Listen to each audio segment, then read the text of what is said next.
Et bien bonjour à toutes et à tous, bienvenue sur ma chaîne YouTube des figurines et des jeux pour une nouvelle vidéo. Donc ce n'est pas un tuto de peinture, ce n'est pas non plus un tuto de modélisme, c'est la présentation d'un accessoire que j'ai reçu dernièrement. Donc il s'agit d'un turntable de Master Tool. Donc c'est un accessoire qui permet de faire tourner ces figurines, donc une fois qu'elles sont peintes, comme présentoir. Alors je l'ai acheté sur Amazon. Au départ je cherchais un petit présentoir à bijoux, et puis je suis tombé sur cet accessoire dédié au modélisme, semble-t-il. Donc c'est même pas très cher, je l'ai payé moins de 10 €, ce qui va me permettre de finaliser mes vidéos lors de d'un tuto de peinture, par exemple, à la fin de la vidéo du tuto, comme font certains youtubeurs comme Zezekiel2B par exemple, et d'autres. Bah écoutez, ce que je vous propose, c'est écoutez, on va faire une espèce d'unboxing de cet accessoire. Allez, c'est parti. Allez, avant de déballer la boîte, on va regarder un petit peu ce qu'il y a marqué dessus. Donc nous avons un diamètre de 182 mm, soit 7 pouces, avec un miroir. Deux niveaux de vitesse, donc basse vitesse et vitesse haute. Ensuite on peut mettre un poids jusqu'à 1,5 kg, et les piles seront des piles LR14 de type C. Voilà, donc on passe au déballage. Donc on peut voir le miroir. Donc il me semble qu'il y a un film plastique à enlever. Voilà. Donc on va essayer de voir où se trouvent les boutons qui sembleraient être en façade. Donc là on a low speed, donc vitesse basse à droite, et high speed, vitesse un peu plus rapide à gauche. Bouton on off, donc off au milieu, et de chaque côté on appuie pour accélérer ou ralentir. Donc écoutez, on va regarder où se mettent les piles. Donc au dos nous avons il faut dévisser. Donc écoutez, on a dévissé. On va mettre les piles donc alcalines LR14 type C, hein, je précise. Voilà, on va ensuite revisser notre petite plaque.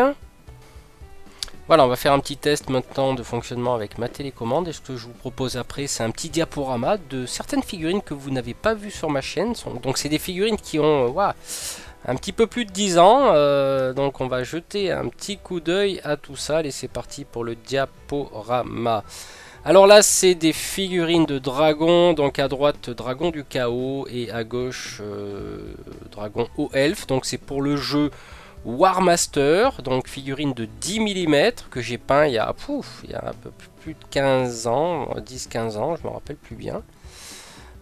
Donc voilà, on va passer ensuite à une figurine de Warhammer. Donc alors je précise, cette figurine, j'avais fait un concours au Grenoble Maquette Club, je crois que c'était en 2001 je crois, et j'avais remporté la médaille d'or catégorie débutant. Donc c'est cette fameuse figurine que je parlais dans mon interview de DDA Prod, que j'ai mis énormément de temps à faire pour préparer ce concours. Donc je vois qu'avec le recul je me suis pas mal amélioré quand même, parce qu'effectivement c'était en catégorie débutant. Donc là on a un petit peu de tout. Donc là j'ai un chevalier bretonien, je crois que c'était un garde haut elfe, celui-là me semble-t-il. Là on a un barbare de Warhammer Quest aussi, me semble-t-il aussi.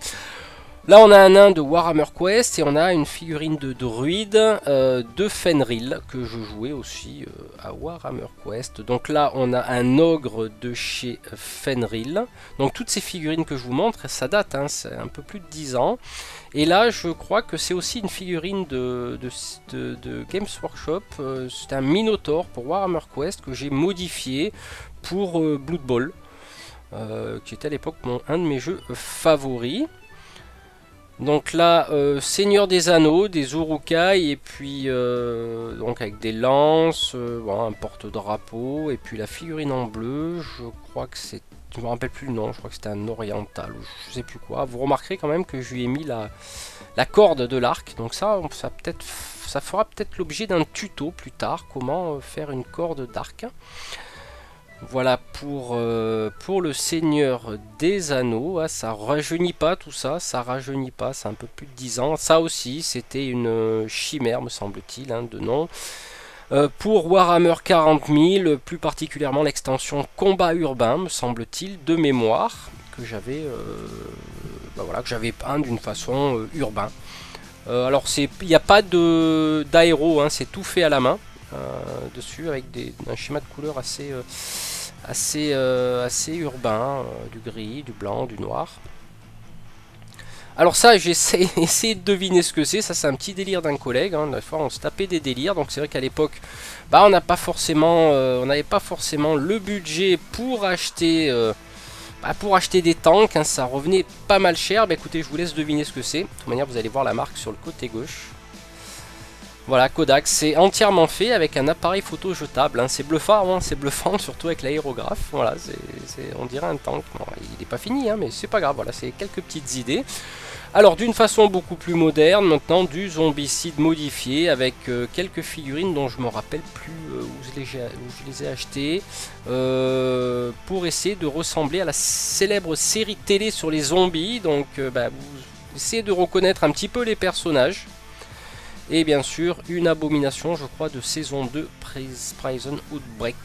Voilà, c'est peut-être sympa. Petite conversion de figurines. Hein. Alors, posez-moi la question, éventuellement je marquerai dans la description de la vidéo, je ne me rappelle plus où je l'ai acheté. Donc ça, c'est du Donjons et Dragons.